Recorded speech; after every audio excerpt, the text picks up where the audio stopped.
Welcome to Long Stories for Sleep. Just set me playing, relax, and drift off. Maybe you'll dream about the story I'm telling you. Subscribe and you'll have a library of stories to choose from. Comment to let me know where in the world you are and what stories you would like added. That's really helpful information. Enough rambling. On with the story. I know you'll love it even if you don't reach the end. Around the World in 80 Days by Jules Verne. Chapter 1. In which Phileas Fogg and Passepartout accept each other, the one as master, the other as man. Mr. Phileas Fogg lived, in 1872, at No. 7, Savile Row, Burlington Gardens, the house in which Sheridan died in 1814. He was one of the most noticeable members of the Reform Club, though he seemed always to avoid attracting attention, an enigmatical personage, about whom little was known, except that he was a polished man of the world. People said that he resembled Byron, at least that his head was Byronic, but he was a bearded, tranquil Byron, who might live on 1,000 years without growing old. Certainly an Englishman, it was more doubtful whether Phileas Fogg was a Londoner. He was never seen on 'Change, nor at the bank, nor in the counting rooms of the city. No ships ever came into London docks of which he was the owner. He had no public employment. He had never been entered at any of the Inns of Court, either at the Temple, or Lincoln's Inn, or Gray's Inn, nor had his voice ever resounded in the Court of Chancery, or in the Exchequer, or the Queen's Bench, or the ecclesiastical courts. He certainly was not a manufacturer, nor was he a merchant or a gentleman farmer. His name was strange to the scientific and learned societies, and he never was known to take part in the sage deliberations of the Royal Institution or the London Institution, the Artisans' Association, or the Institution of Arts and Sciences. He belonged, in fact, to none of the numerous societies which swarm in the English capital, from the Harmonic to that of the entomologists, founded mainly for the purpose of abolishing pernicious insects. Phileas Fogg was a member of the Reform, and that was all. The way in which he got admission to this exclusive club was simple enough. He was recommended by the Barings, with whom he had an open credit. His checks were regularly paid at sight from his account current, which was always flush. Was Phileas Fogg rich? Undoubtedly. But those who knew him best could not imagine how he had made his fortune, and Mr. Fogg was the last person to whom to apply for the information. He was not lavish, nor, on the contrary, avaricious, for, whenever he knew that money was needed for a noble, useful, or benevolent purpose, he supplied it quietly and sometimes anonymously. He was, in short, the least communicative of men. He talked very little, and seemed all the more mysterious for his taciturn manner. His daily habits were quite open to observation, but whatever he did was so exactly the same thing that he had always done before, that the wits of the curious were fairly puzzled. Had he traveled? It was likely, for no one seemed to know the world more familiarly. There was no spot so secluded that he did not appear to have an intimate acquaintance with it. He often corrected, with a few clear words, the 1,000 conjectures advanced by members of the club as to lost and unheard of travelers, pointing out the true probabilities, and seeming as if gifted with a sort of second sight, so often did events justify his predictions. He must have traveled everywhere, at least in the spirit. It was at least certain that Phileas Fogg had not absented himself from London for many years. Those who were honored by a better acquaintance with him than the rest, declared that nobody could pretend to have ever seen him anywhere else. His sole pastimes were reading the papers and playing whist. He often won at this game, which, as a silent one, harmonized with his nature, but his winnings never went into his purse, being reserved as a fund for his charities. Mr. Fogg played, not to win, but for the sake of playing. The game was in his eyes a contest, a struggle with a difficulty, yet a motionless, unwearying struggle, congenial to his tastes. Phileas Fogg was not known to have either wife or children, which may happen to the most honest people, either relatives or near friends, which is certainly more unusual. He lived alone in his house in Savile Row, whither none penetrated. A single domestic sufficed to serve him. He breakfasted and dined at the club, at hours mathematically fixed, in the same room, at the same table, never taking his meals with other members, much less bringing a guest with him, and went home at exactly midnight, only to retire at once to bed. He never used the cozy chambers which the Reform provides for its favored members. He passed 10 hours out of the 24 in Savile Row, either in sleeping or making his toilet. When he chose to take a walk, it was with a regular step in the entrance hall with its mosaic flooring, or in the circular gallery with its dome supported by 20 red porphyry Ionic columns, and illumined by blue-painted windows. When he breakfasted or dined, all the resources of the club, its kitchens and pantries, its buttery and dairy, aided to crowd his table with their most succulent stores. He was served by the gravest waiters, in dress coats, and shoes with swan-skin soles, who proffered the viands in special porcelain, and on the finest linen. Club decanters, of a lost mold, contained his sherry, his port, and his cinnamon-spiced claret, while his beverages were refreshingly cooled with ice, brought at great cost from the American lakes.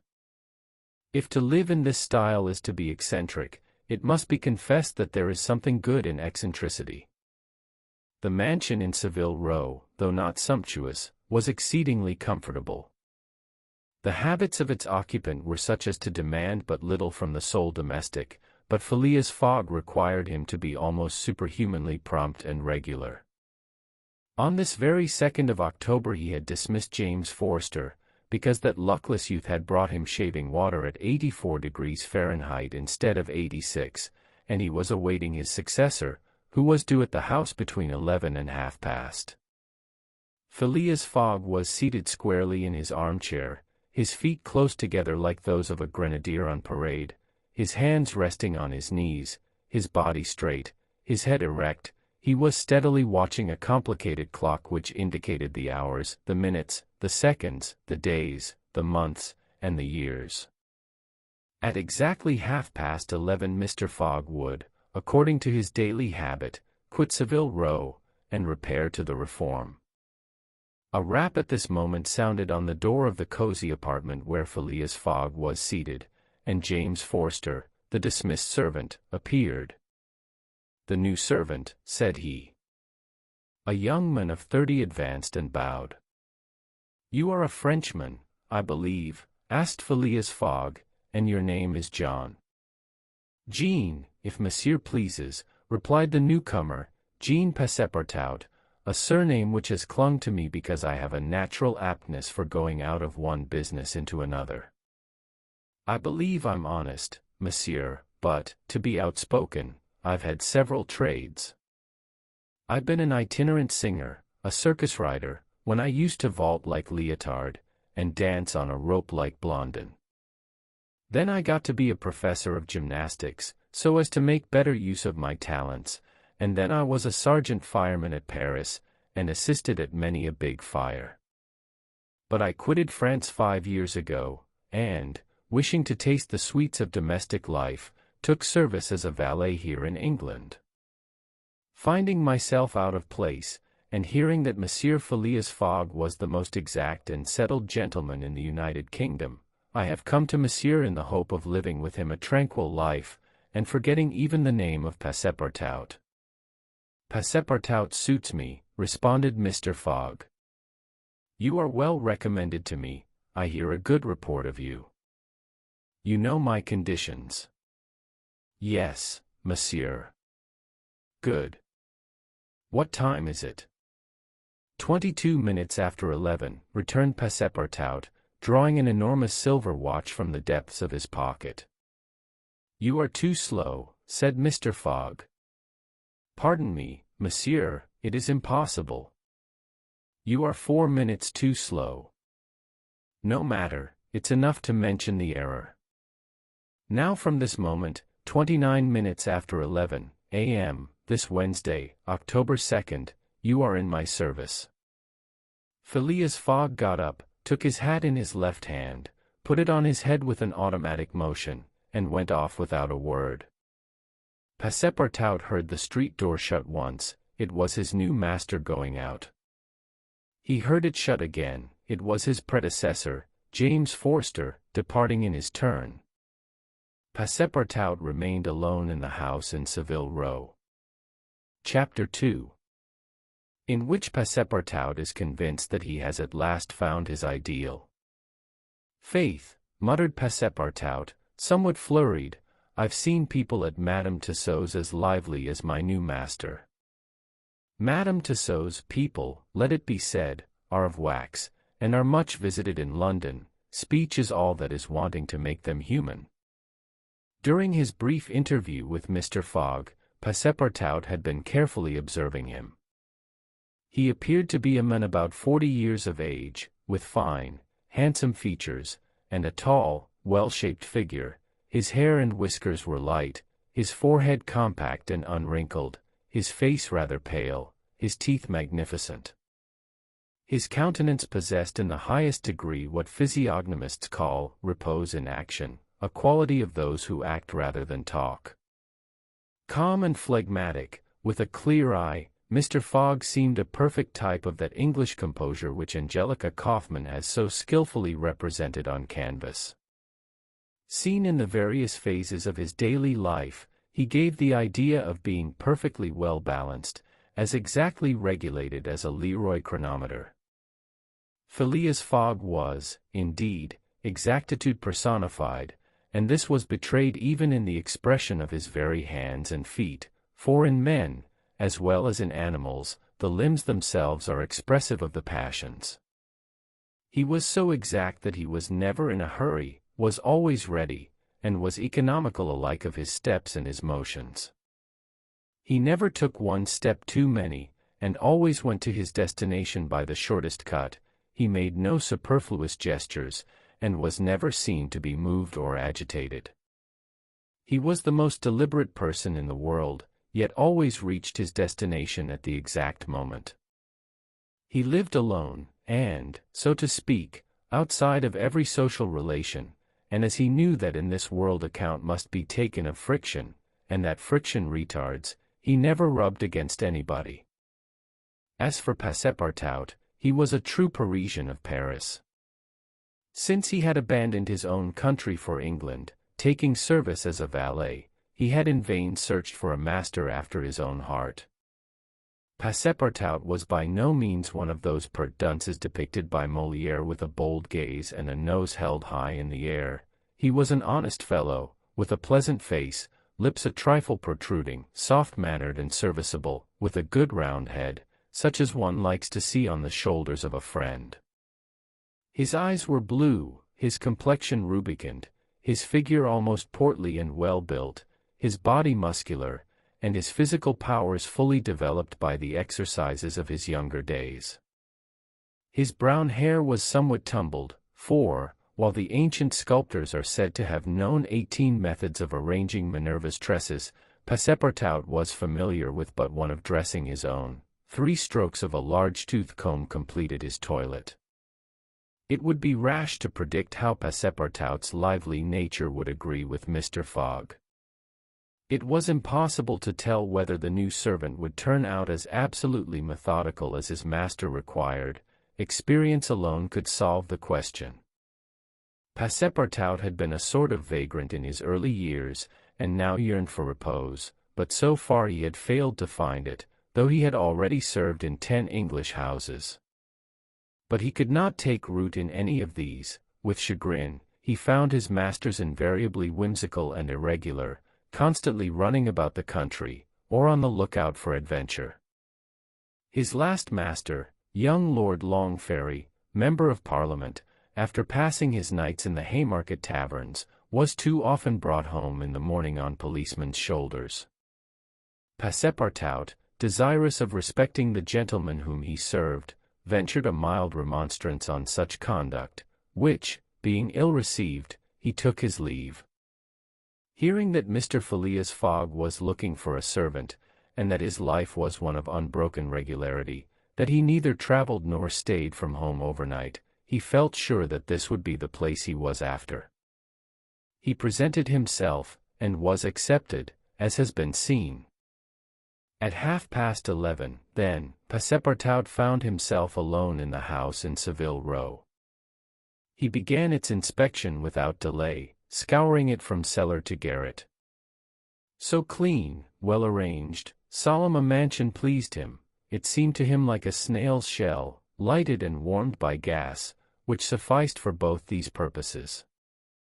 When Passepartout reached the second story he recognized at once the room which he was to inhabit, and he was well satisfied with it. Electric bells and speaking tubes afforded communication with the lower stories, while on the mantel stood an electric clock, precisely like that in Mr. Fogg's bedchamber, both beating the same second at the same instant. "That's good, that'll do," said Passepartout to himself.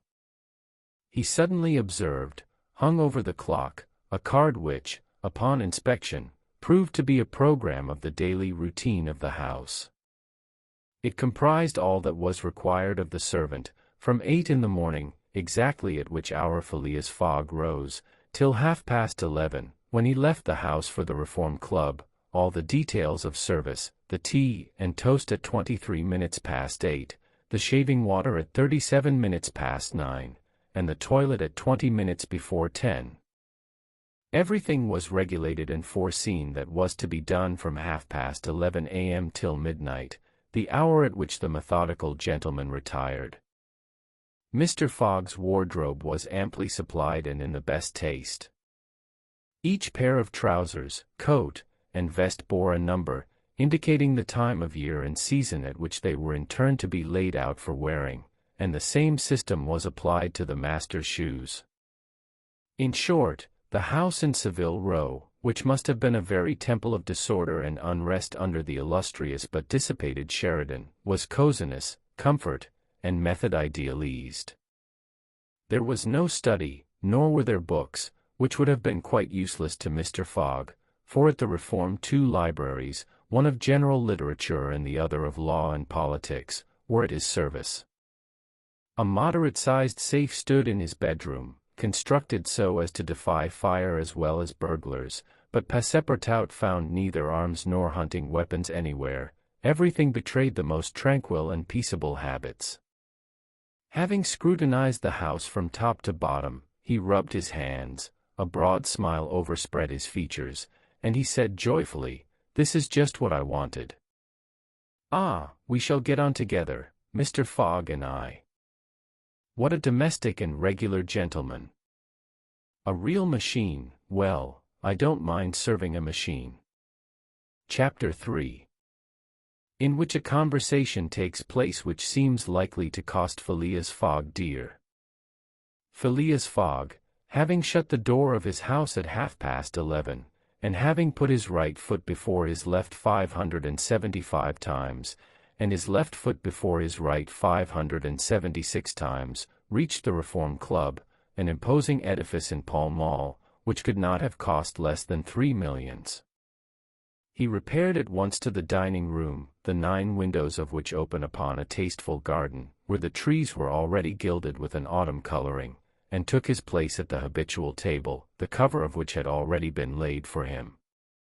His breakfast consisted of a side dish, a broiled fish with reading sauce, a scarlet slice of roast beef garnished with mushrooms, a rhubarb and gooseberry tart, and a morsel of Cheshire cheese, the whole being washed down with several cups of tea, for which the Reform is famous. He rose at 13 minutes to 1, and directed his steps towards the large hall, a sumptuous apartment adorned with lavishly framed paintings. A flunky handed him an uncut _times_, which he proceeded to cut with a skill which betrayed familiarity with this delicate operation. The perusal of this paper absorbed Phileas Fogg until 4:15, whilst the _standard_, his next task, occupied him till the dinner hour. Dinner passed as breakfast had done, and Mr. Fogg reappeared in the reading room and sat down to the _Pall Mall _ at 20 minutes before 6. Half an hour later several members of the reform came in and drew up to the fireplace, where a coal fire was steadily burning. They were Mr. Fogg's usual partners at whist, Andrew Stewart, an engineer, John Sullivan and Samuel Fallentin, bankers, Thomas Flanagan, a brewer, and Gautier Ralph, one of the directors of the Bank of England, all rich and highly respectable personages, even in a club which comprises the princes of English trade and finance. "Well, Ralph," said Thomas Flanagan, "what about that robbery?" "Oh," replied Stewart, "the bank will lose the money." "On the contrary," broke in Ralph, "I hope we may put our hands on the robber. Skillful detectives have been sent to all the principal ports of America and the continent, and he'll be a clever fellow if he slips through their fingers." "But have you got the robber's description?" asked Stewart. "In the first place, he is no robber at all," returned Ralph, positively. "What? A fellow who makes off with £55,000, no robber?" "No." "Perhaps he's a manufacturer, then." "The Daily Telegraph says that he is a gentleman."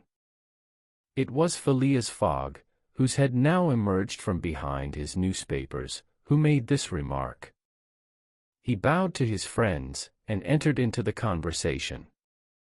The affair which formed its subject, and which was town talk, had occurred 3 days before at the Bank of England.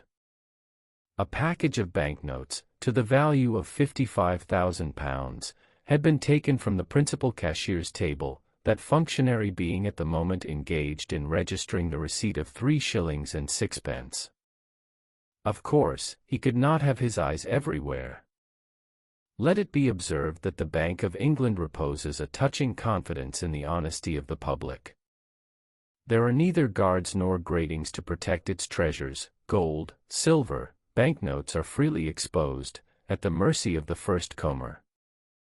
A keen observer of English customs relates that, being in one of the rooms of the bank one day, he had the curiosity to examine a gold ingot weighing some 7 or 8 pounds.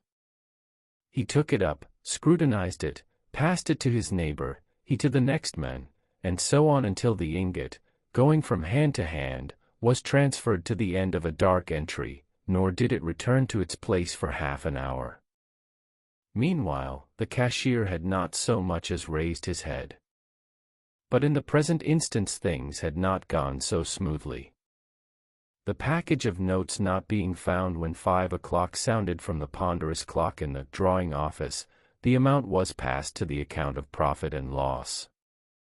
As soon as the robbery was discovered, picked detectives hastened off to Liverpool, Glasgow, Havre, Suez, Brindisi, New York, and other ports, inspired by the proffered reward of £2,000, and 5% on the sum that might be recovered. Detectives were also charged with narrowly watching those who arrived at or left London by rail, and a judicial examination was at once entered upon. There were real grounds for supposing, as the Daily Telegraph said, that the thief did not belong to a professional band. On the day of the robbery a well-dressed gentleman of polished manners, and with a well-to-do air, had been observed going to and fro in the paying room where the crime was committed. A description of him was easily procured and sent to the detectives, and some hopeful spirits, of whom Ralph was one, did not despair of his apprehension. The papers and clubs were full of the affair, and everywhere people were discussing the probabilities of a successful pursuit, and the Reform Club was especially agitated, several of its members being bank officials. Ralph would not concede that the work of the detectives was likely to be in vain, for he thought that the prize offered would greatly stimulate their zeal and activity. But Stewart was far from sharing this confidence, and, as they placed themselves at the whist table, they continued to argue the matter. Stewart and Flanagan played together, while Phileas Fogg had Fallentin for his partner. As the game proceeded the conversation ceased, excepting between the rubbers, when it revived again. "I maintain," said Stewart, "that the chances are in favor of the thief, who must be a shrewd fellow. Well, but where can he fly to? Asked Ralph. No country is safe for him. Pshaw! Where could he go, then? Oh, I don't know that. The world is big enough. It was once, said Phileas Fogg, in a low tone. Cut, sir, he added, handing the cards to Thomas Flanagan. The discussion fell during the rubber, after which Stewart took up its thread. What do you mean by once? Has the world grown smaller? Certainly, returned Ralph. I agree with Mr. Fogg. The world has grown smaller, since a man can now go round it 10 times more quickly than 100 years ago. And that is why the search for this thief will be more likely to succeed. And also why the thief can get away more easily. Be so good as to play, Mr. Stewart, said Phileas Fogg. But the incredulous Stewart was not convinced, and when the hand was finished, said eagerly, You have a strange way, Ralph, of proving that the world has grown smaller. So, because you can go round it in 3 months. In 80 days, interrupted Phileas Fogg. That is true, gentlemen, added John Sullivan. Only 80 days, now that the section between Rothal and Allahabad, on the Great Indian Peninsula Railway, has been opened. Here is the estimate made by the _Daily Telegraph _. From London to Suez via Mont Cenis and Brindisi, by rail and steamboats. 7 days from Suez to Bombay, by steamer. 13 from Bombay to Calcutta, by rail. 3 from Calcutta to Hong Kong, by steamer. 13 from Hong Kong to Yokohama, Japan, by steamer. 6 from Yokohama to San Francisco, by steamer. 22 from San Francisco to New York, by rail. 7 from New York to London, by steamer and rail. 9 total. 80 days. Yes, in 80 days, exclaimed Stewart, who in his excitement made a false deal. But that doesn't take into account bad weather, contrary winds, shipwrecks, railway accidents, and so on. All included, returned Phileas Fogg, continuing to play despite the discussion. But suppose the Hindus or Indians pull up the rails, replied Stewart, suppose they stop the trains, pillage the luggage vans, and scalp the passengers. All included, calmly retorted Fogg, adding, as he threw down the cards, 2 trumps. Stewart, whose turn it was to deal, gathered them up, and went on, You are right, theoretically, Mr. Fogg, but practically. Practically also, Mr. Stewart. I'd like to see you do it in 80 days. It depends on you. Shall we go? Heaven preserve me. But I would wager £4,000 that such a journey, made under these conditions, is impossible. Quite possible, on the contrary, returned Mr. Fogg. Well, make it, then. The journey round the world in 80 days. Yes. I should like nothing better. When? At once. Only I warn you that I shall do it at your expense. It's absurd, cried Stewart, who was beginning to be annoyed at the persistency of his friend. Come, let's go on with the game. Deal over again, then, said Phileas Fogg. There's a false deal. Stewart took up the pack with a feverish hand, then suddenly put them down again. Well, Mr. Fogg, said he, it shall be so, I will wager the 4,000 on it. Calm yourself, my dear Stewart, said Fallentin. It's only a joke. When I say I'll wager, returned Stewart, I mean it. All right, said Mr. Fogg, and, turning to the others, he continued, I have a deposit of 20,000 at Barings which I will willingly risk upon it. £20,000, cried Sullivan. £20,000, which you would lose by a single accidental delay. The unforeseen does not exist, quietly replied Phileas Fogg. But, Mr. Fogg, 80 days are only the estimate of the least possible time in which the journey can be made. A well-used minimum suffices for everything. But, in order not to exceed it, you must jump mathematically from the trains upon the steamers, and from the steamers upon the trains again. I will jump, mathematically. You are joking. A true Englishman doesn't joke when he is talking about so serious a thing as a wager, replied Phileas Fogg, solemnly. I will bet £20,000 against anyone who wishes that I will make the tour of the world in 80 days or less, in 1920 hours, or 115,200 minutes.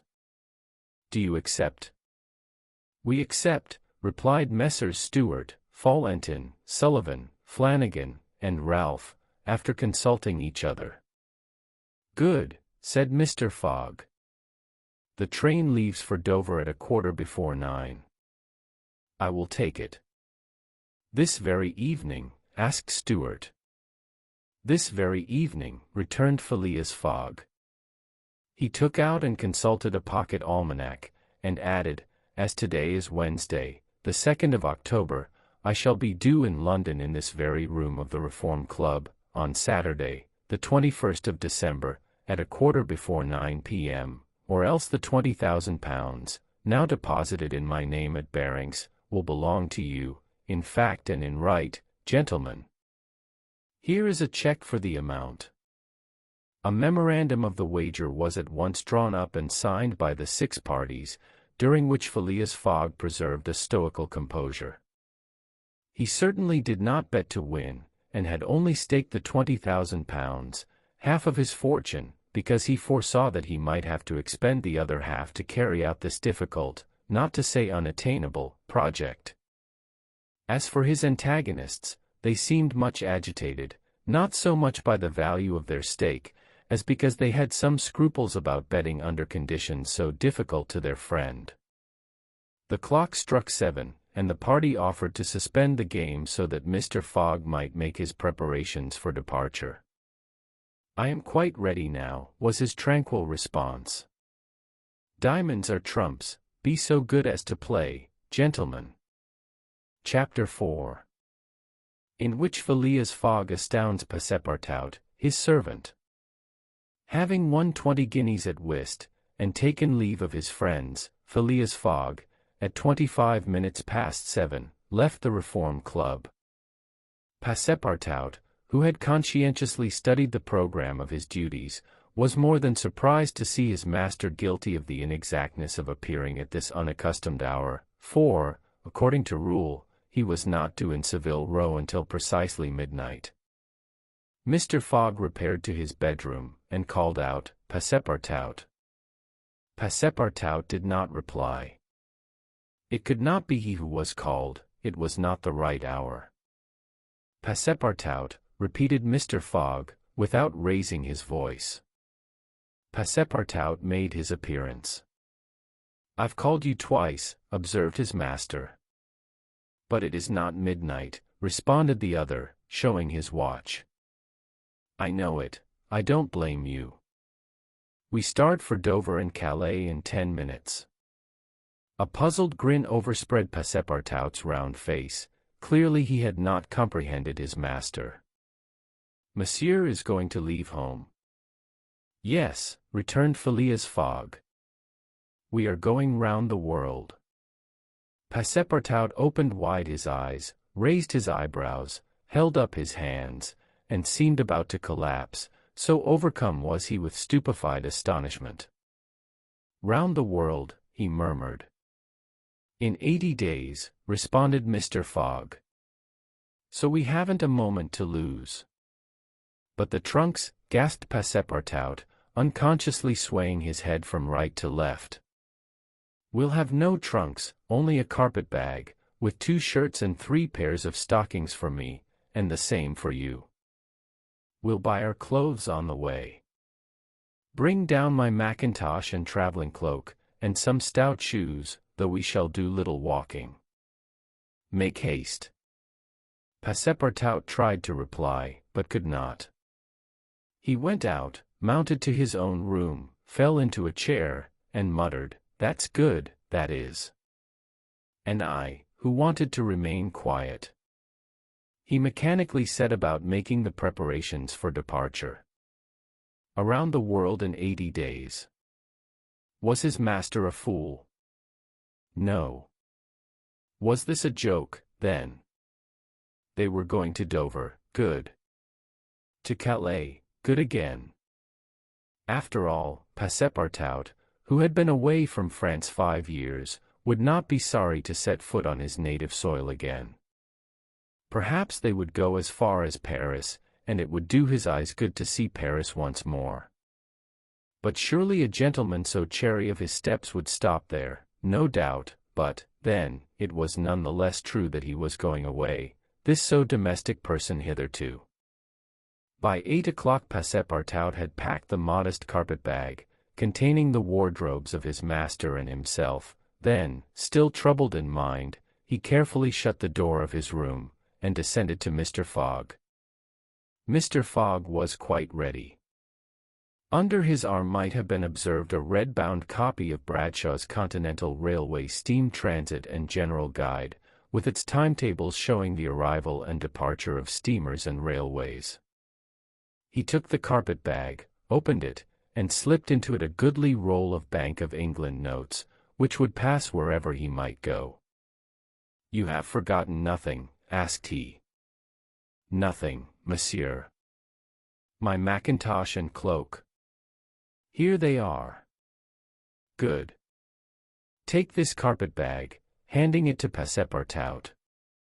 "Take good care of it, for there are £20,000 in it."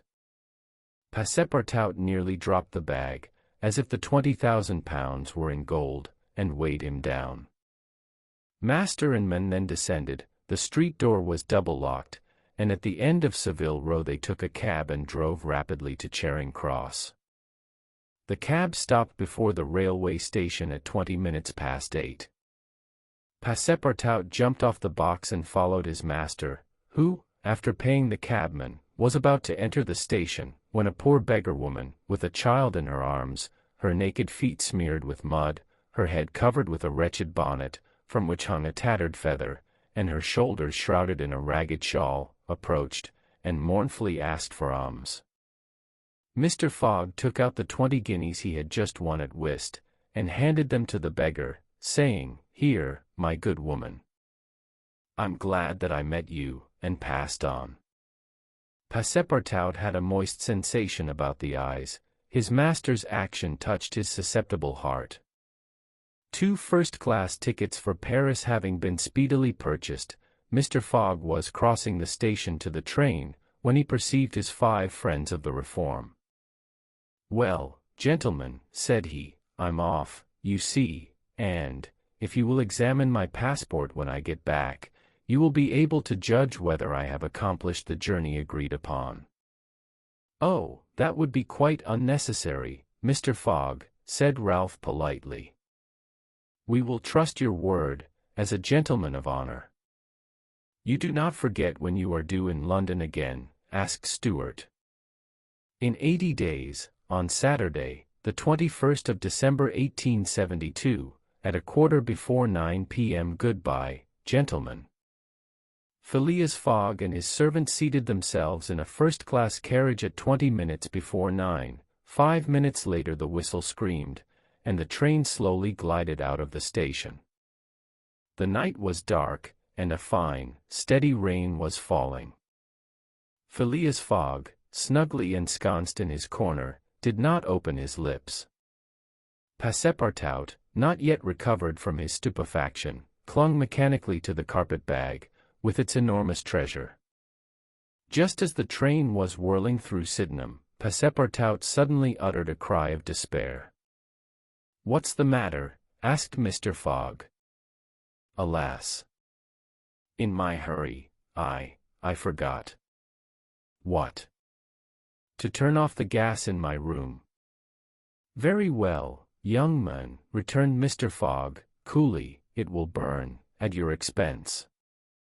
Chapter 5. In which a new species of funds, unknown to the moneyed men, appears on 'Change. Phileas Fogg rightly suspected that his departure from London would create a lively sensation at the West End. The news of the bet spread through the Reform Club, and afforded an exciting topic of conversation to its members. From the club it soon got into the papers throughout England. The boasted tour of the world was talked about, disputed, argued with as much warmth as if the subject were another Alabama claim. Some took sides with Phileas Fogg, but the large majority shook their heads and declared against him. It was absurd, impossible, they declared, that the tour of the world could be made, except theoretically and on paper, in this minimum of time, and with the existing means of traveling. The Times, Standard, Morning Post and Daily News and 20 other highly respectable newspapers scouted Mr. Fogg's project as madness. The Daily Telegraph alone hesitatingly supported him. People in general thought him a lunatic, and blamed his Reform Club friends for having accepted a wager which betrayed the mental aberration of its proposer. Articles no less passionate than logical appeared on the question, for geography is one of the pet subjects of the English, and the columns devoted to Phileas Fogg's venture were eagerly devoured by all classes of readers. At first some rash individuals, principally of the gentler sex, espoused his cause, which became still more popular when the Illustrated London News came out with his portrait, copied from a photograph in the Reform Club. A few readers of the Daily Telegraph even dared to say, why not, after all? Stranger things have come to pass. At last a long article appeared, on the 7th of October, in the Bulletin of the Royal Geographical Society, which treated the question from every point of view, and demonstrated the utter folly of the enterprise. Everything, it said, was against the travelers, every obstacle imposed alike by men and by nature. A miraculous agreement of the times of departure and arrival, which was impossible, was absolutely necessary to his success. He might, perhaps, reckon on the arrival of trains at the designated hours, in Europe, where the distances were relatively moderate, but when he calculated upon crossing India in 3 days, and the United States in 7, could he rely beyond misgiving upon accomplishing his task? There were accidents to machinery, the liability of trains to run off the line, collisions, bad weather, the blocking up by snow, were not all these against Phileas Fogg? Would he not find himself, when traveling by steamer in winter, at the mercy of the winds and fogs? Is it uncommon for the best ocean steamers to be 2 or 3 days behind time? But a single delay would suffice to fatally break the chain of communication. Should Phileas Fogg once miss, even by an hour, a steamer, he would have to wait for the next, and that would irrevocably render his attempt vain. This article made a great deal of noise, and, being copied into all the papers, seriously depressed the advocates of the rash tourist. Everybody knows that England is the world of betting men, who are of a higher class than mere gamblers. To bet is in the English temperament. Not only the members of the Reform, but the general public, made heavy wagers for or against Phileas Fogg, who was set down in the betting books as if he were a racehorse. Bonds were issued, and made their appearance on 'Change. Phileas Fogg bonds were offered at par or at a premium, and a great business was done in them. But 5 days after the article in the Bulletin of the Geographical Society appeared, the demand began to subside. Phileas Fogg declined. They were offered by packages, at first of 5, then of 10, until at last nobody would take less than 20, 50, 100. Lord Albemarle, an elderly paralytic gentleman, was now the only advocate of Phileas Fogg left.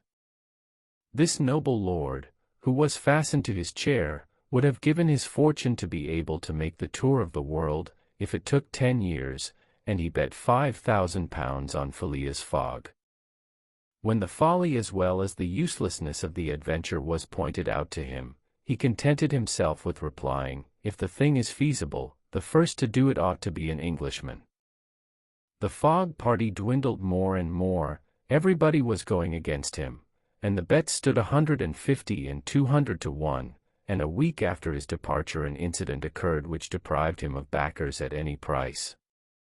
The Commissioner of Police was sitting in his office at 9 o'clock one evening, when the following telegraphic dispatch was put into his hands.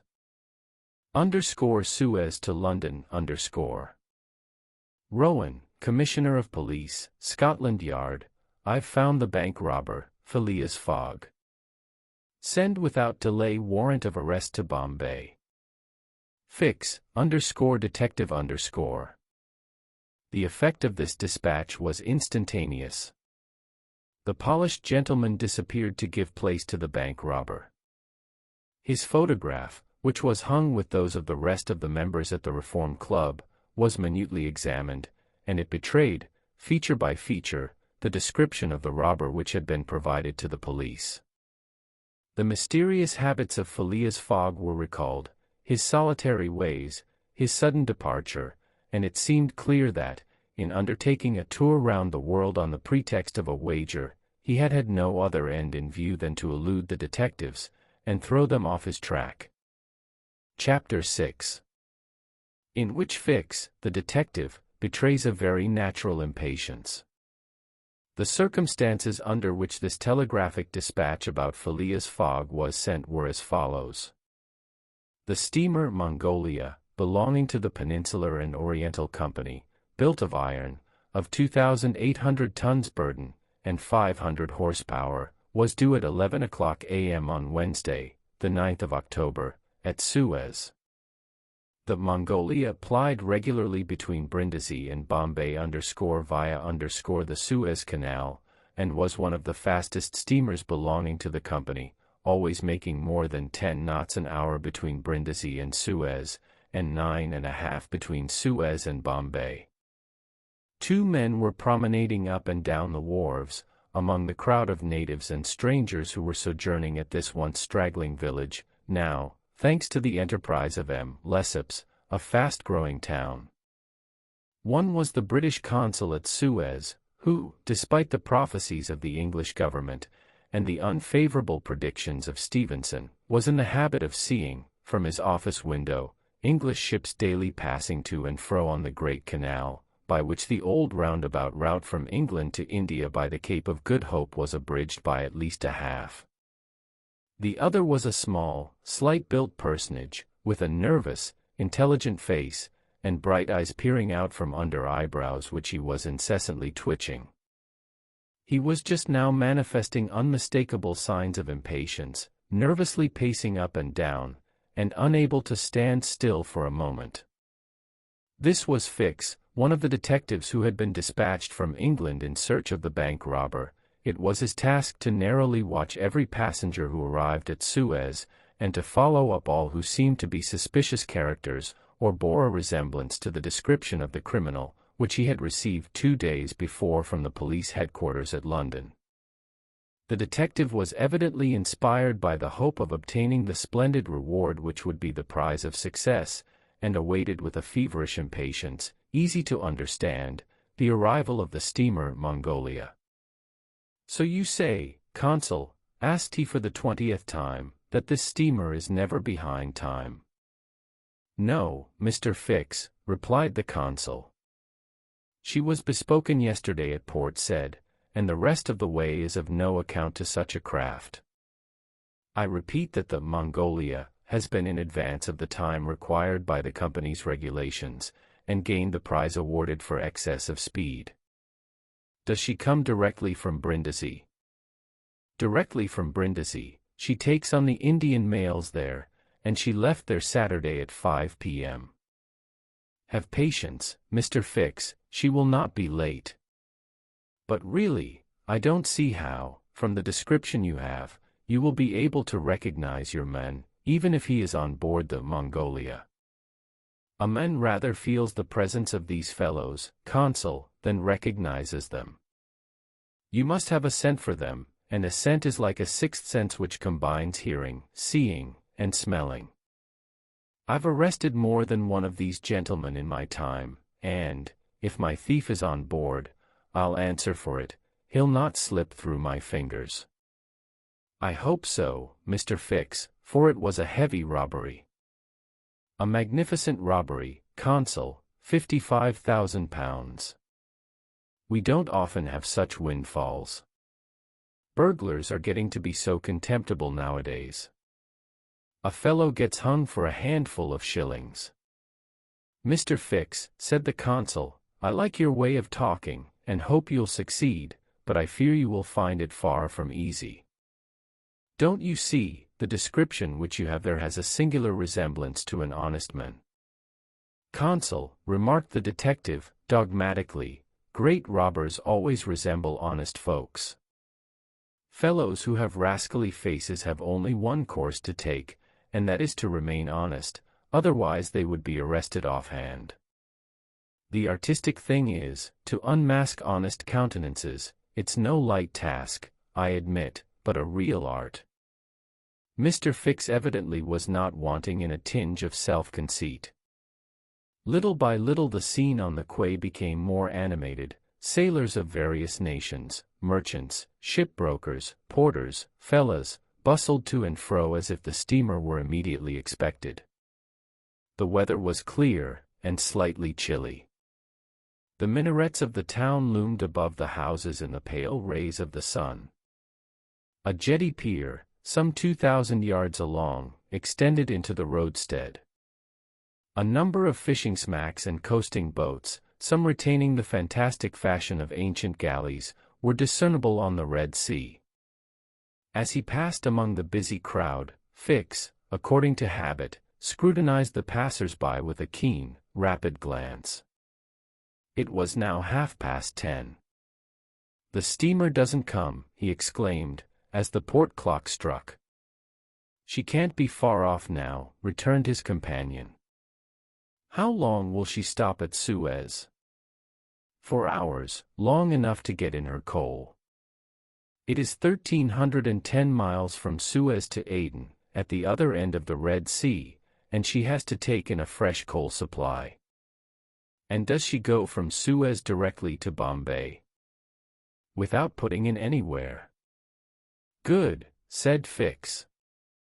If the robber is on board he will no doubt get off at Suez, so as to reach the Dutch or French colonies in Asia by some other route. He ought to know that he would not be safe an hour in India, which is English soil. Unless, objected the consul, he is exceptionally shrewd. An English criminal, you know, is always better concealed in London than anywhere else. This observation furnished the detective food for thought, and meanwhile the consul went away to his office.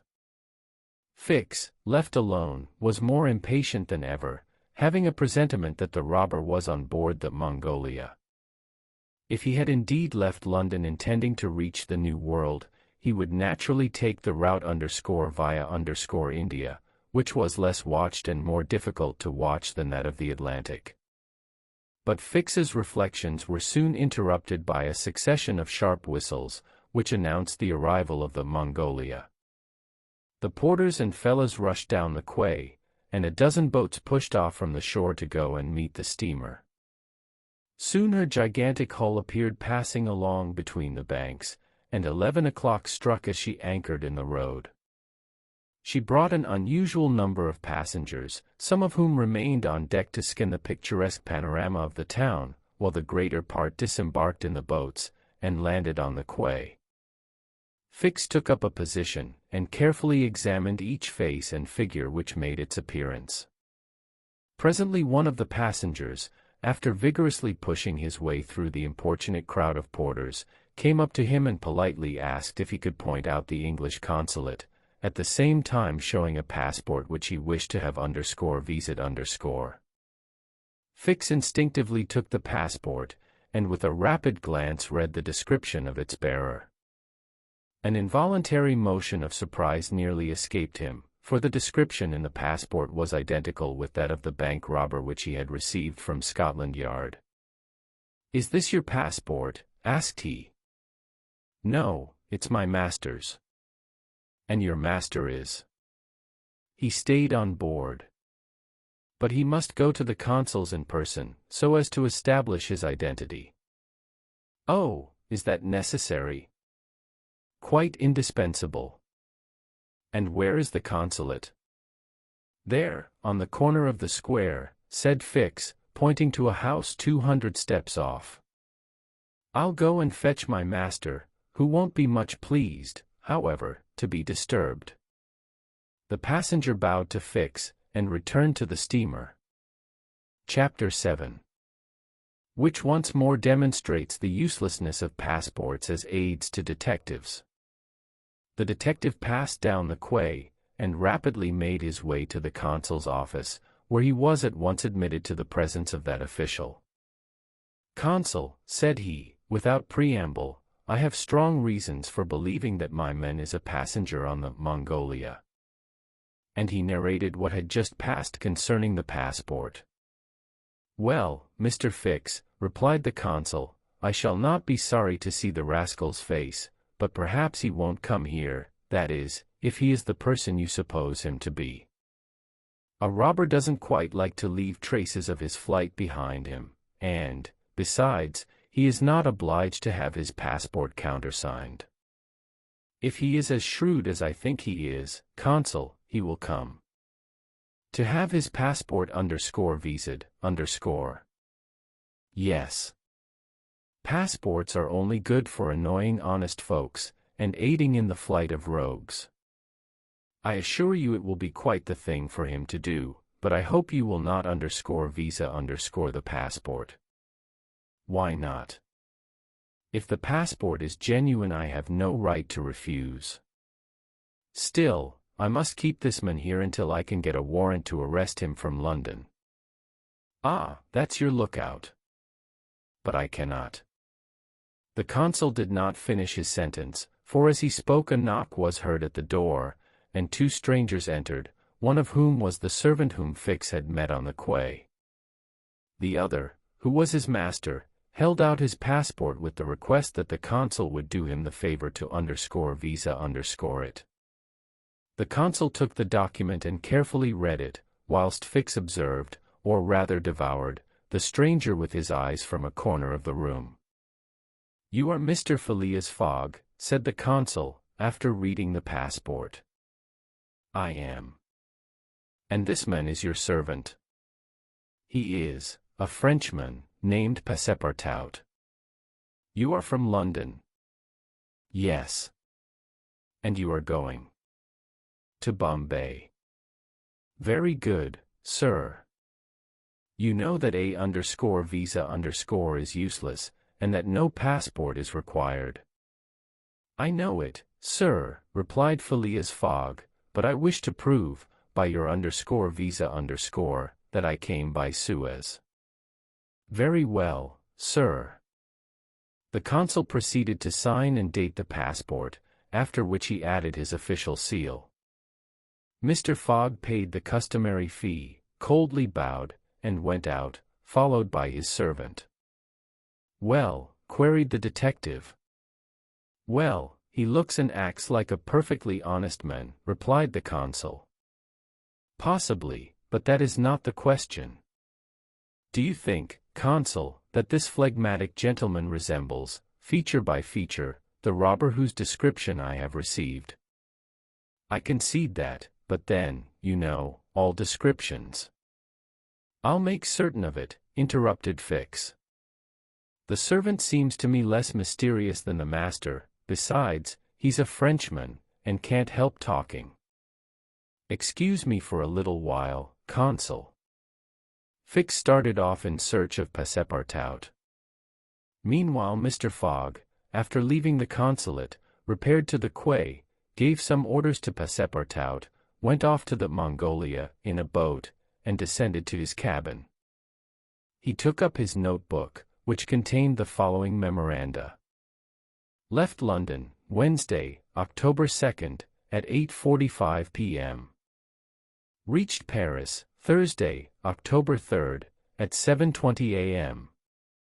Left Paris, Thursday, at 8:40 a.m.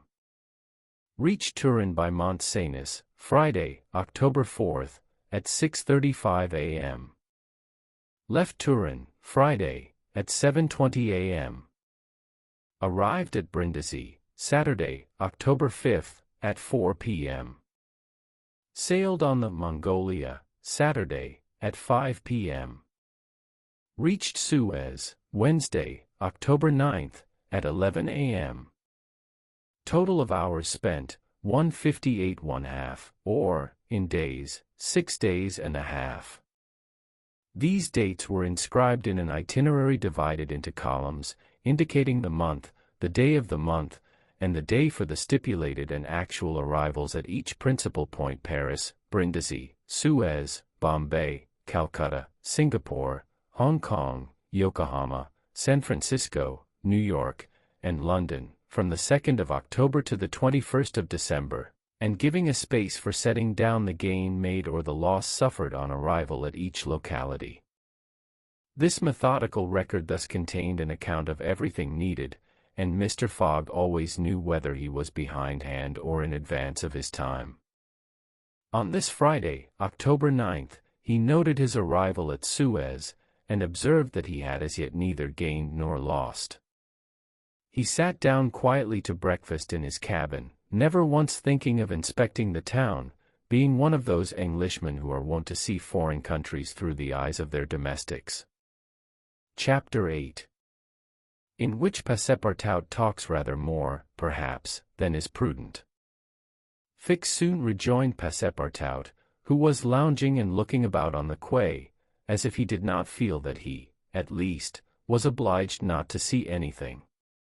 "Well, my friend," said the detective, coming up with him, "is your passport _viséd _?" "Ah, it's you, is it, monsieur?" responded Passepartout. "Thanks, yes, the passport is all right." "And you are looking about you?" "Yes, but we travel so fast that I seem to be journeying in a dream." "So this is Suez?" "Yes." "In Egypt?" "Certainly, in Egypt." "And in Africa?" "In Africa." "In Africa," repeated Passepartout. "Just think, monsieur, I had no idea that we should go farther than Paris, and all that I saw of Paris was between 20 minutes past 7 and 20 minutes before 9 in the morning, between the Northern and the Lyons stations, through the windows of a car, and in a driving rain. How I regret not having seen once more Père Lachaise and the circus in the Champs-Élysées." "You are in a great hurry, then." "I am not, but my master is. By the way, I must buy some shoes and shirts. We came away without trunks, only with a carpet bag. I will show you an excellent shop for getting what you want." "Really, monsieur, you are very kind." And they walked off together, Passepartout chatting volubly as they went along. "Above all," said he, "don't let me lose the steamer." "You have plenty of time, it's only 12 o'clock." Passepartout pulled out his big watch. 12, he exclaimed, "why, it's only 8 minutes before 10. Your watch is slow." "My watch?" "A family watch, monsieur, which has come down from my great-grandfather. It doesn't vary 5 minutes in the year. It's a perfect chronometer, look you." "I see how it is," said Fix. "You have kept London time, which is 2 hours behind that of Suez. You ought to regulate your watch at noon in each country." "I regulate my watch? Never." "Well, then, it will not agree with the sun." "So much the worse for the sun, monsieur. The sun will be wrong, then." And the worthy fellow returned the watch to its fob with a defiant gesture. After a few minutes' silence, Fix resumed, "You left London hastily, then?" "I rather think so."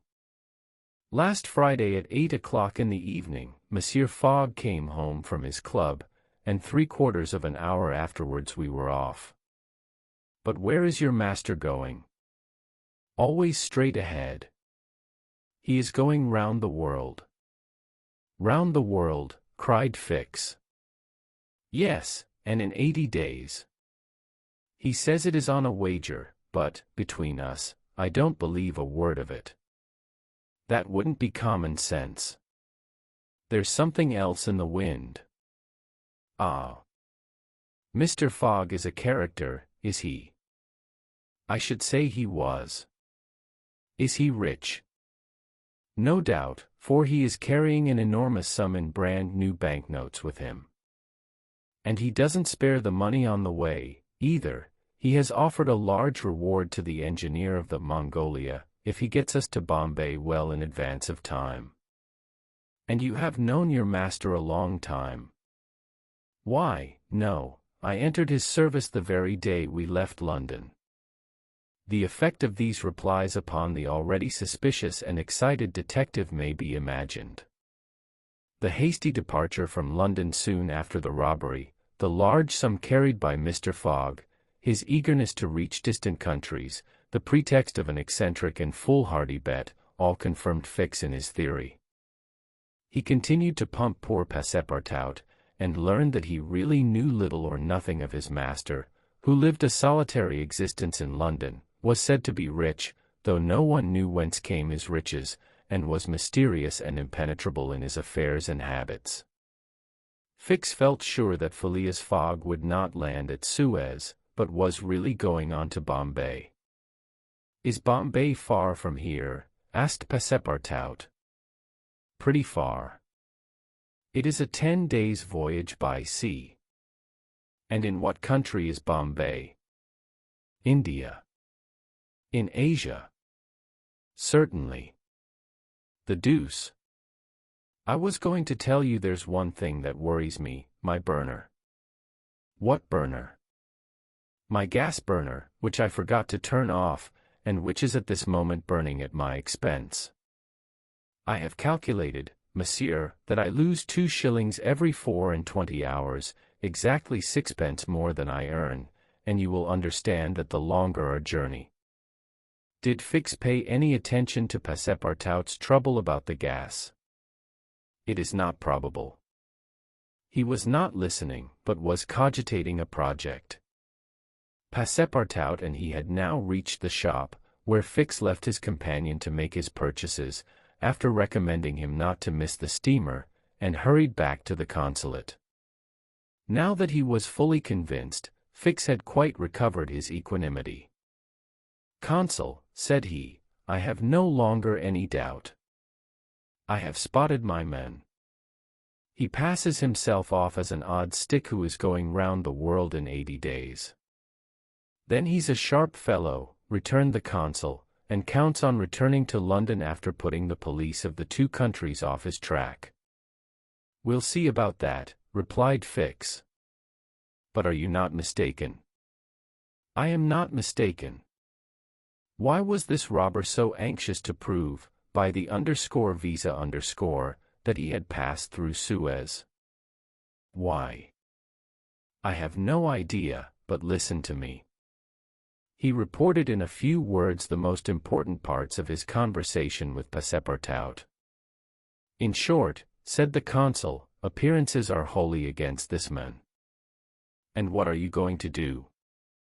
"Send a dispatch to London for a warrant of arrest to be dispatched instantly to Bombay, take passage on board the Mongolia, follow my rogue to India, and there, on English ground, arrest him politely, with my warrant in my hand, and my hand on his shoulder."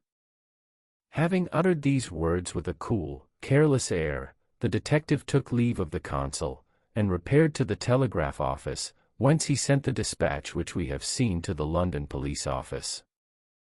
A quarter of an hour later found Fix, with a small bag in his hand, proceeding on board the Mongolia, and, ere many moments longer, the noble steamer rode out at full steam upon the waters of the Red Sea. Chapter 9.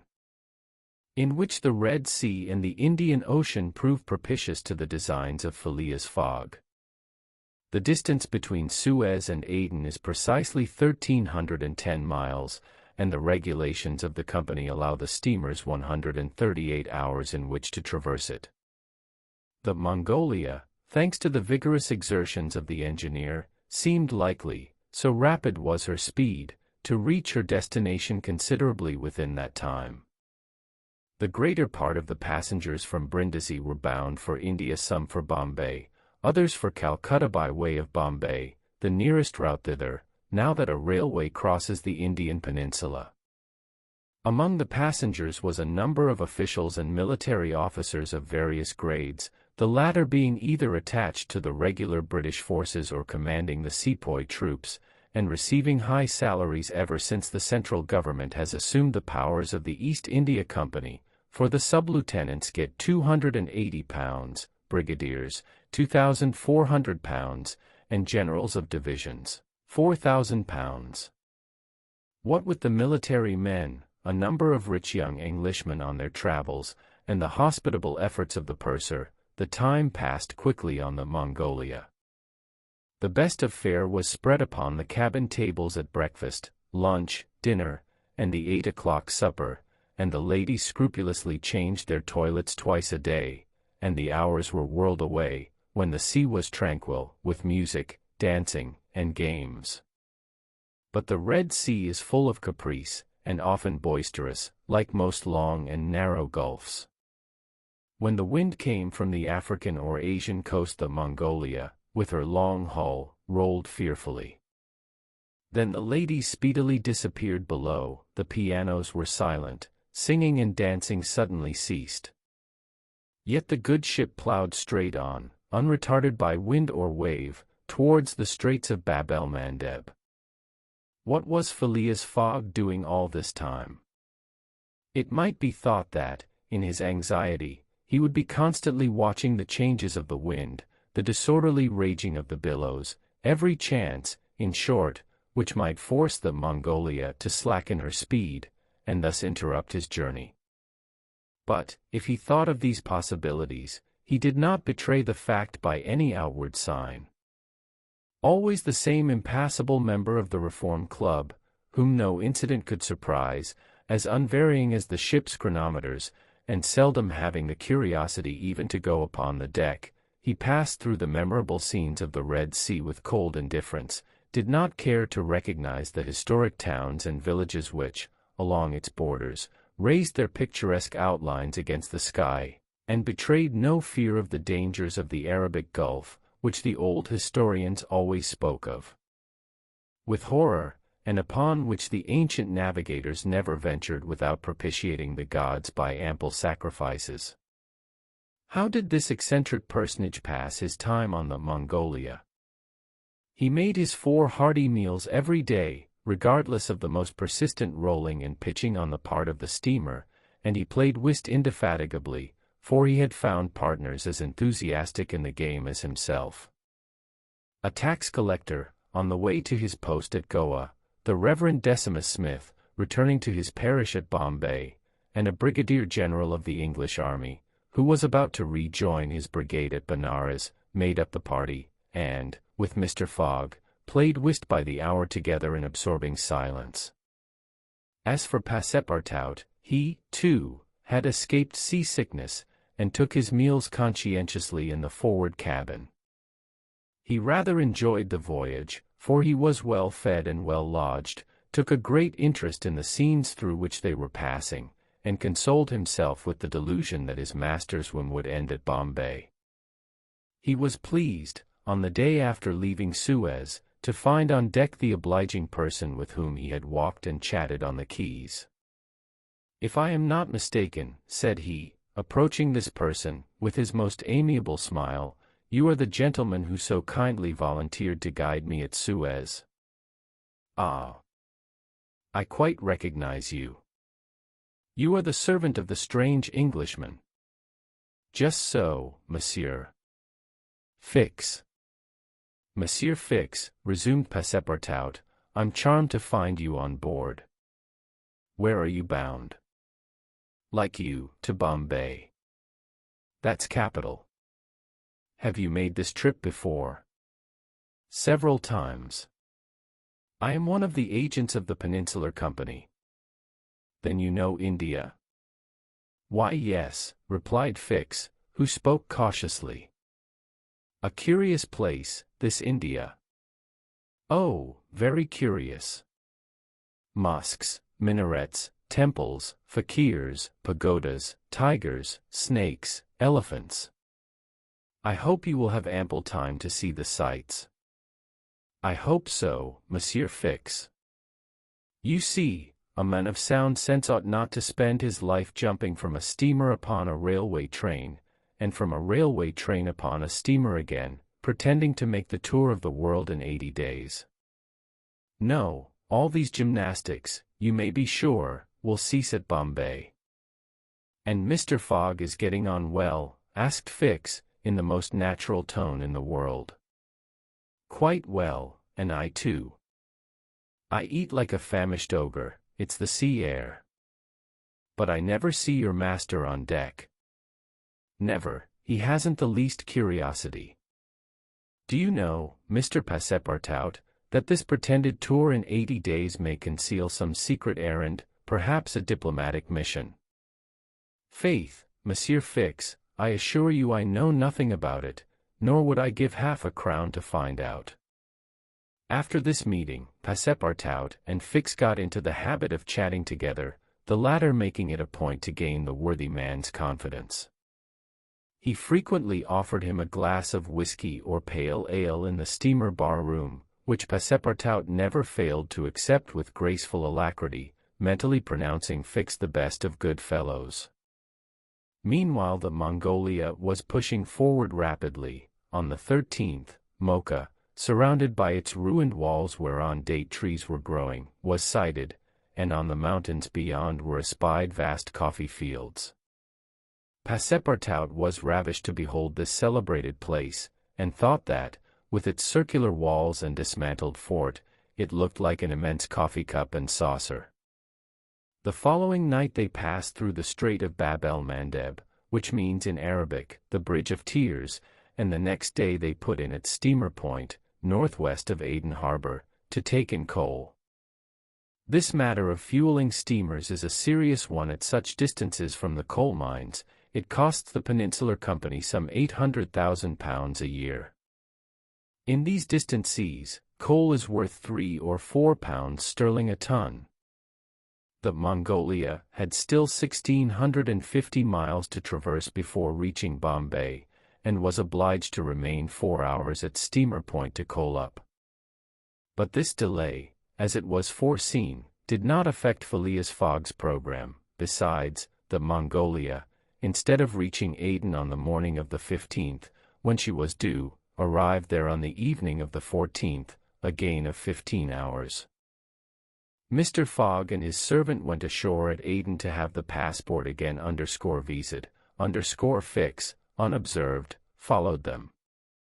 The _visa procured, Mr. Fogg returned on board to resume his former habits, while Passepartout, according to custom, sauntered about among the mixed population of Somalis, Banyans, Parsis, Jews, Arabs, and Europeans who comprised the 25,000 inhabitants of Aden.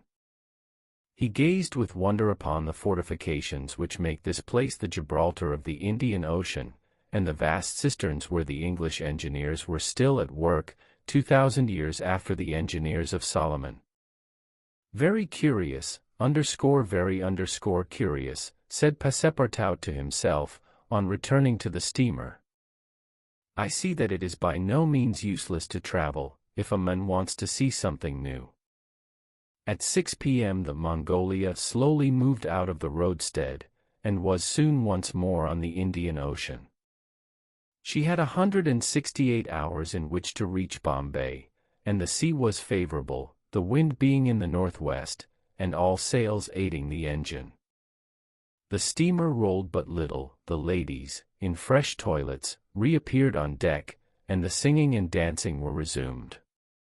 The trip was being accomplished most successfully, and Passepartout was enchanted with the congenial companion which chance had secured him in the person of the delightful Fix. On Sunday, October 20th, towards noon, they came in sight of the Indian coast. 2 hours later the pilot came on board. A range of hills lay against the sky in the horizon, and soon the rows of palms which adorn Bombay came distinctly into view. The steamer entered the road formed by the islands in the bay, and at 4:30 she hauled up at the quays of Bombay. Phileas Fogg was in the act of finishing the 33rd rubber of the voyage, and his partner and himself having, by a bold stroke, captured all 13 of the tricks, concluded this fine campaign with a brilliant victory. The Mongolia was due at Bombay on the 22nd, she arrived on the 20th. This was a gain to Phileas Fogg of 2 days since his departure from London, and he calmly entered the fact in the itinerary, in the column of gains. Chapter 10, in which Passepartout is only too glad to get off with the loss of his shoes. Everybody knows that the great reverse triangle of land, with its base in the north and its apex in the south, which is called India, embraces 1,400,000 square miles, upon which is spread unequally a population of 180 millions of souls. The British Crown exercises a real and despotic dominion over the larger portion of this vast country, and has a Governor-General stationed at Calcutta, governors at Madras, Bombay, and in Bengal, and a Lieutenant Governor at Agra. But British India, properly so called, only embraces 700,000 square miles, and a population of from 100 to 110 millions of inhabitants. A considerable portion of India is still free from British authority, and there are certain ferocious Rajas in the interior who are absolutely independent. The celebrated East India Company was all-powerful from 1756, when the English first gained a foothold on the spot where now stands the city of Madras, down to the time of the great Sepoy insurrection. It gradually annexed province after province, purchasing them of the native chiefs, whom it seldom paid, and appointed the Governor-General and his subordinates, civil and military. But the East India Company has now passed away, leaving the British possessions in India directly under the control of the Crown. The aspect of the country, as well as the manners and distinctions of race, is daily changing. Formerly one was obliged to travel in India by the old cumbrous methods of going on foot or on horseback, in palanquins or unwieldy coaches. Now fast steamboats ply on the Indus and the Ganges, and a great railway, with branch lines joining the main line at many points on its route, traverses the peninsula from Bombay to Calcutta in 3 days. This railway does not run in a direct line across India. The distance between Bombay and Calcutta, as the bird flies, is only from 1,000 to 1,100 miles, but the deflections of the road increase this distance by more than a third. The general route of the Great Indian Peninsula Railway is as follows: leaving Bombay, it passes through Salsette, crossing to the continent opposite Tanna, goes over the chain of the Western Ghats, runs thence northeast as far as Bampur, skirts the nearly independent territory of Bundelkhand, ascends to Allahabad, turns thence eastwardly, meeting the Ganges at Benares, then departs from the river a little, and, descending southeastward by Burdivan and the French town of Chandernagore, has its terminus at Calcutta. The passengers of the Mongolia went ashore at 4:30 p.m. At exactly 8 the train would start for Calcutta. Mr. Fogg, after bidding goodbye to his whist partners, left the steamer, gave his servant several errands to do, urged it upon him to be at the station promptly at 8, and, with his regular step, which beat to the second, like an astronomical clock, directed his step to the passport office. As for the wonders of Bombay, its famous city hall, its splendid library, its forts and docks, its bazaars, mosques, synagogues, its Armenian churches, and the noble pagoda on Malabar Hill, with its 2 polygonal towers, he cared not a straw to see them. He would not deign to examine even the masterpieces of Elephanta, or the mysterious hypogea, concealed southeast from the docks, were those fine remains of Buddhist architecture, the Kanherian grottos of the island of Salsette. Having transacted his business at the passport office, Phileas Fogg repaired quietly to the railway station, where he ordered dinner. Among the dishes served up to him, the landlord especially recommended a certain giblet of native rabbit, on which he prided himself. Mr. Fogg accordingly tasted the dish, but, despite its spiced sauce, found it far from palatable. He rang for the landlord, and, on his appearance, said, fixing his clear eyes upon him, "Is this rabbit, sir?" "Yes, my lord," the rogue boldly replied, "rabbit from the jungles." "And this rabbit did not mew when he was killed?" "Mew, my lord." "What, a rabbit mew?" "I swear to you." "Be so good, landlord, as not to swear, but remember this, cats were formerly considered, in India, as sacred animals." "That was a good time." "For the cats, my lord." "Perhaps for the travelers as well." After which Mr. Fogg quietly continued his dinner. Fix had gone on shore shortly after Mr. Fogg, and his first destination was the headquarters of the Bombay police. He made himself known as a London detective, told his business at Bombay, and the position of affairs relative to the supposed robber, and nervously asked if a warrant had arrived from London. It had not reached the office, indeed, there had not yet been time for it to arrive. Fix was sorely disappointed, and tried to obtain an order of arrest from the director of the Bombay police. This the director refused, as the matter concerned the London office, which alone could legally deliver the warrant. Fix did not insist, and was fain to resign himself to await the arrival of the important document, but he was determined not to lose sight of the mysterious rogue as long as he stayed in Bombay. He did not doubt for a moment, any more than Passepartout, that Phileas Fogg would remain there, at least until it was time for the warrant to arrive. Passepartout, however, had no sooner heard his master's orders on leaving the Mongolia than he saw at once that they were to leave Bombay as they had done Suez and Paris, and that the journey would be extended at least as far as Calcutta, and perhaps beyond that place.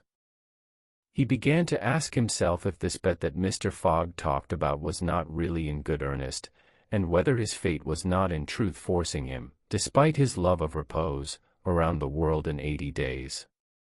Having purchased the usual quota of shirts and shoes, he took a leisurely promenade about the streets, where crowds of people of many nationalities, Europeans, Persians with pointed caps, Banyas with round turbans, Sinds with square bonnets, Parsis with black mitres, and long-robed Armenians, were collected. It happened to be the day of a Parsi festival. These descendants of the sect of Zoroaster, the most thrifty, civilized, intelligent, and austere of the East Indians, among whom are counted the richest native merchants of Bombay, were celebrating a sort of religious carnival, with processions and shows, in the midst of which Indian dancing girls, clothed in rose-colored gauze, looped up with gold and silver, danced airily, but with perfect modesty, to the sound of viols and the clanging of tambourines. It is needless to say that Passepartout watched these curious ceremonies with staring eyes and gaping mouth, and that his countenance was that of the greenest booby imaginable. Unhappily for his master, as well as himself, his curiosity drew him unconsciously farther off than he intended to go. At last, having seen the Parsi carnival wind away in the distance, he was turning his steps towards the station, when he happened to espy the splendid pagoda on Malabar Hill, and was seized with an irresistible desire to see its interior. He was quite ignorant that it is forbidden to Christians to enter certain Indian temples, and that even the faithful must not go in without first leaving their shoes outside the door.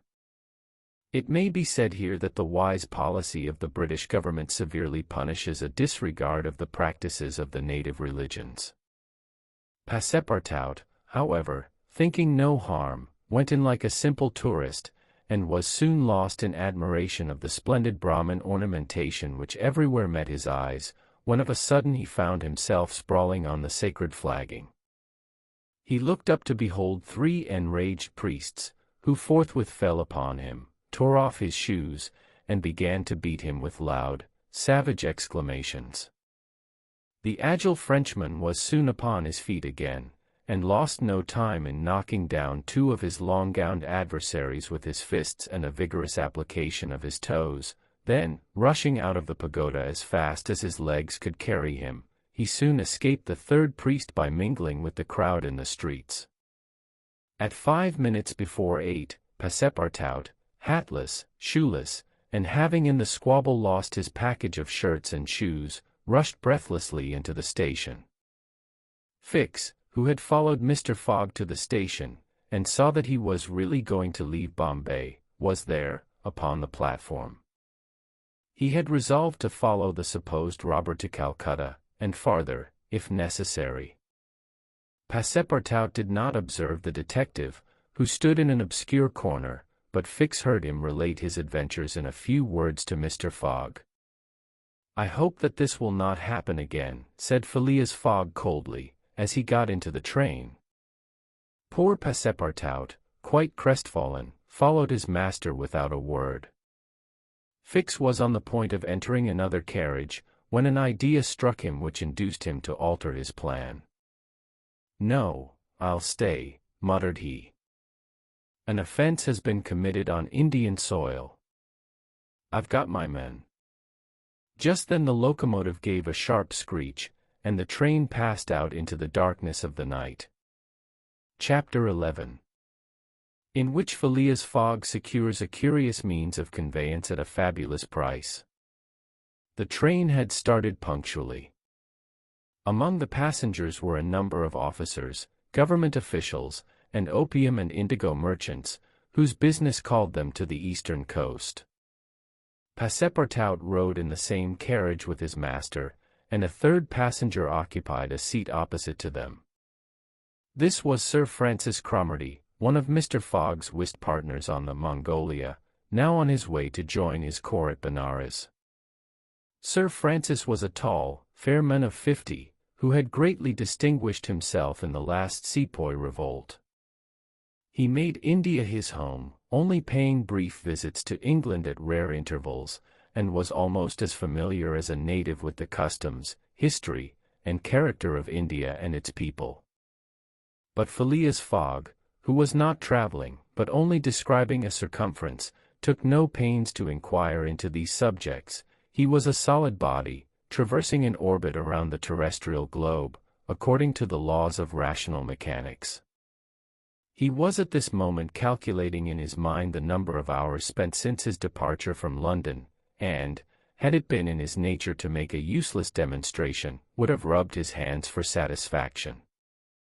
Sir Francis Cromarty had observed the oddity of his traveling companion, although the only opportunity he had for studying him had been while he was dealing the cards, and between 2 rubbers, and questioned himself whether a human heart really beat beneath this cold exterior, and whether Phileas Fogg had any sense of the beauties of nature. The Brigadier General was free to mentally confess that, of all the eccentric persons he had ever met, none was comparable to this product of the exact sciences. Phileas Fogg had not concealed from Sir Francis his design of going round the world, nor the circumstances under which he set out, and the General only saw in the wager a useless eccentricity and a lack of sound common sense. In the way this strange gentleman was going on, he would leave the world without having done any good to himself or anybody else. An hour after leaving Bombay the train had passed the viaducts and the island of Salsette, and had got into the open country. At Kalyan they reached the junction of the branch line which descends towards southeastern India by Kandala and Poona, and, passing Powell, they entered the defile of the mountains, with their basalt bases, and their summits crowned with thick and verdant forests.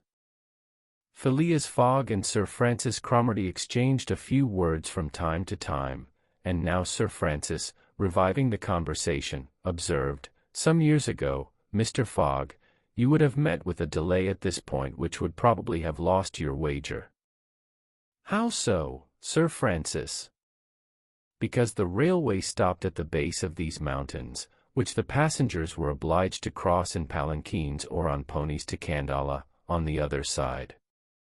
Such a delay would not have deranged my plans in the least, said Mr. Fogg.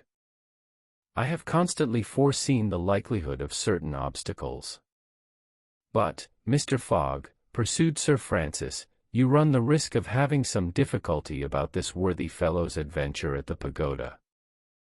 Passepartout, his feet comfortably wrapped in his traveling blanket, was sound asleep and did not dream that anybody was talking about him. The government is very severe upon that kind of offense. It takes particular care that the religious customs of the Indians should be respected, and if your servant were caught. Very well, Sir Francis, replied Mr. Fogg, if he had been caught he would have been condemned and punished, and then would have quietly returned to Europe. I don't see how this affair could have delayed his master. The conversation fell again. During the night the train left the mountains behind, and passed Nasik, and the next day proceeded over the flat, well-cultivated country of the Khandesh, with its straggling villages, above which rose the minarets of the pagodas. This fertile territory is watered by numerous small rivers and limpid streams, mostly tributaries of the Godavari.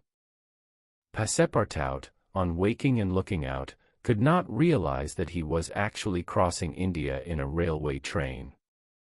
The locomotive, guided by an English engineer and fed with English coal, threw out its smoke upon cotton, coffee, nutmeg, clove, and pepper plantations, while the steam curled in spirals around groups of palm trees, in the midst of which were seen picturesque bungalows, viharis, sort of abandoned monasteries, and marvelous temples enriched by the exhaustless ornamentation of Indian architecture. Then they came upon vast tracts extending to the horizon, with jungles inhabited by snakes and tigers, which fled at the noise of the train, succeeded by forests penetrated by the railway, and still haunted by elephants which, with pensive eyes, gazed at the train as it passed. The travelers crossed, beyond Milligam, the fatal country so often stained with blood by the sectaries of the goddess Kali. Not far off rose Ellora, with its graceful pagodas, and the famous Aurungabad, capital of the ferocious Aurangzeb, now the chief town of one of the detached provinces of the kingdom of the Nizam. It was thereabouts that Feringhia, the Thuggee chief, king of the Stranglers, held his sway. These ruffians, united by a secret bond, strangled victims of every age in honor of the goddess Death, without ever shedding blood. There was a period when this part of the country could scarcely be traveled over without corpses being found in every direction. The English government has succeeded in greatly diminishing these murders, though the Thuggees still exist, and pursue the exercise of their horrible rights. At 12:30 the train stopped at Bayampore, where Passepartout was able to purchase some Indian slippers, ornamented with false pearls, in which, with evident vanity, he proceeded to encase his feet. The travelers made a hasty breakfast and started off for Assurghur, after skirting for a little the banks of the small river Tapti, which empties into the Gulf of Cambrai, near Surat. Passepartout was now plunged into absorbing reverie. Up to his arrival at Bombay, he had entertained hopes that their journey would end there, but, now that they were plainly whirling across India at full speed, a sudden change had come over the spirit of his dreams. His old vagabond nature returned to him, the fantastic ideas of his youth once more took possession of him. He came to regard his master's project as intended in good earnest, believed in the reality of the bet, and therefore in the tour of the world and the necessity of making it without fail within the designated period. Already he began to worry about possible delays and accidents which might happen on the way. He recognized himself as being personally interested in the wager, and trembled at the thought that he might have been the means of losing it by his unpardonable folly of the night before. Being much less cool-headed than Mr. Fogg, he was much more restless, counting and recounting the days passed over, uttering maledictions when the train stopped, and accusing it of sluggishness, and mentally blaming Mr. Fogg for not having bribed the engineer. The worthy fellow was ignorant that, while it was possible by such means to hasten the rate of a steamer, it could not be done on the railway. The train entered the defile of the Suppor Mountains, which separate the Condage from Bundlecund, towards evening. The next day Sir Francis Cromarty asked Passepartout what time it was, to which, on consulting his watch, he replied that it was 3 in the morning. This famous timepiece, always regulated on the Greenwich meridian, which was now some 77 degrees westward, was at least 4 hours slow. Sir Francis corrected Passepartout's time, whereupon the latter made the same remark that he had done to Fix, and upon the general insisting that the watch should be regulated in each new meridian, since he was constantly going eastward, that is in the face of the sun, and therefore the days were shorter by 4 minutes for each degree gone over, Passepartout obstinately refused to alter his watch, which he kept at London time. It was an innocent delusion which could harm no one. The train stopped, at 8 o'clock, in the midst of a glade some 15 miles beyond Rothal, where there were several bungalows, and workmen's cabins. The conductor, passing along the carriages, shouted, "Passengers will get out here." Phileas Fogg looked at Sir Francis Cromarty for an explanation, but the general could not tell what meant a halt in the midst of this forest of dates and acacias. Passepartout, not less surprised, rushed out and speedily returned, crying, "Monsieur, no more railway." "What do you mean?" asked Sir Francis. "I mean to say that the train isn't going on." The general at once stepped out, while Phileas Fogg calmly followed him, and they proceeded together to the conductor. "Where are we?" asked Sir Francis. "At the hamlet of Colby." "Do we stop here?" "Certainly." "The railway isn't finished." "What? Not finished?" "No. There's still a matter of 50 miles to be laid from here to Allahabad, where the line begins again. But the papers announce the opening of the railway throughout." "What would you have, officer?" The papers were mistaken. "Yet you sell tickets from Bombay to Calcutta," retorted Sir Francis, who was growing warm. "No doubt," replied the conductor, "but the passengers know that they must provide means of transportation for themselves from Colby to Allahabad." Sir Francis was furious. Passepartout would willingly have knocked the conductor down, and did not dare to look at his master. "Sir Francis," said Mr. Fogg quietly, "we will, if you please, look about for some means of conveyance to Allahabad. Mr. Fogg, this is a delay greatly to your disadvantage." "No, Sir Francis, it was foreseen." "What? You knew that the way—" "Not at all, but I knew that some obstacle or other would sooner or later arise on my route. Nothing, therefore, is lost. I have 2 days, which I have already gained, to sacrifice. A steamer leaves Calcutta for Hong Kong at noon, on the 25th. This is the 22nd, and we shall reach Calcutta in time." There was nothing to say to so confident a response. It was but too true that the railway came to a termination at this point. The papers were like some watches, which have a way of getting too fast, and had been premature in their announcement of the completion of the line.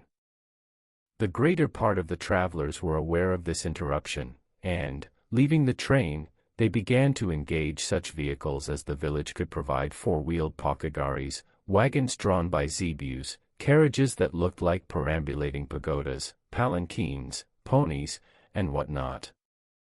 Mr. Fogg and Sir Francis Cromarty, after searching the village from end to end, came back without having found anything. "I shall go afoot," said Phileas Fogg. Passepartout, who had now rejoined his master, made a wry grimace, as he thought of his magnificent, but too frail Indian shoes. Happily he too had been looking about him, and, after a moment's hesitation, said, "Monsieur, I think I have found a means of conveyance." "What?" "An elephant. An elephant that belongs to an Indian who lives but 100 steps from here." "Let's go and see the elephant," replied Mr. Fogg. They soon reached a small hut, near which, enclosed within some high palings, was the animal in question. An Indian came out of the hut, and, at their request, conducted them within the enclosure. The elephant, which its owner had reared, not for a beast of burden but for warlike purposes, was half domesticated. The Indian had begun already, by often irritating him, and feeding him every 3 months on sugar and butter, to impart to him a ferocity not in his nature, this method being often employed by those who train the Indian elephants for battle. Happily, however, for Mr. Fogg, the animal's instruction in this direction had not gone far, and the elephant still preserved his natural gentleness. Kiuni, this was the name of the beast, could doubtless travel rapidly for a long time, and, in default of any other means of conveyance, Mr. Fogg resolved to hire him. But elephants are far from cheap in India, where they are becoming scarce. The males, which alone are suitable for circus shows, are much sought, especially as but few of them are domesticated. When therefore Mr. Fogg proposed to the Indian to hire Kiuni, he refused point blank. Mr. Fogg persisted, offering the excessive sum of £10 an hour for the loan of the beast to Allahabad. Refused. £20. Refused also. £40.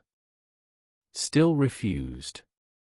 Passepartout jumped at each advance, but the Indian declined to be tempted. Yet the offer was an alluring one, for, supposing it took the elephant 15 hours to reach Allahabad, his owner would receive no less than £600 sterling. Phileas Fogg, without getting in the least flurried, then proposed to purchase the animal outright, and at first offered £1,000 for him. The Indian, perhaps thinking he was going to make a great bargain, still refused. Sir Francis Cromarty took Mr. Fogg aside, and begged him to reflect before he went any further, to which that gentleman replied that he was not in the habit of acting rashly, that a bet of £20,000 was at stake, that the elephant was absolutely necessary to him, and that he would secure him if he had to pay 20 times his value. Returning to the Indian, whose small, sharp eyes, glistening with avarice, betrayed that with him it was only a question of how great a price he could obtain, Mr. Fogg offered first £1,200, then £1,500, £1,800, £2,000. Passepartout, usually so rubicund, was fairly white with suspense. At £2,000 the Indian yielded. "What a price, good heavens!" cried Passepartout, "for an elephant!" It only remained now to find a guide, which was comparatively easy. A young Parsee, with an intelligent face, offered his services, which Mr. Fogg accepted, promising so generous a reward as to materially stimulate his zeal. The elephant was led out and equipped. The Parsee, who was an accomplished elephant driver, covered his back with a sort of saddle-cloth, and attached to each of his flanks some curiously uncomfortable howdahs.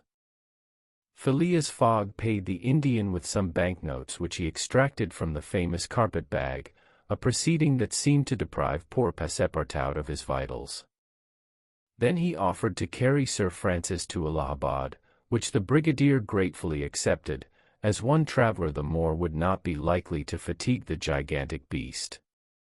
Provisions were purchased at Colby, and, while Sir Francis and Mr. Fogg took the howdahs on either side, Passepartout got astride the saddle-cloth between them. The Parsee perched himself on the elephant's neck, and at 9 o'clock they set out from the village, the animal marching off through the dense forest of palms by the shortest cut.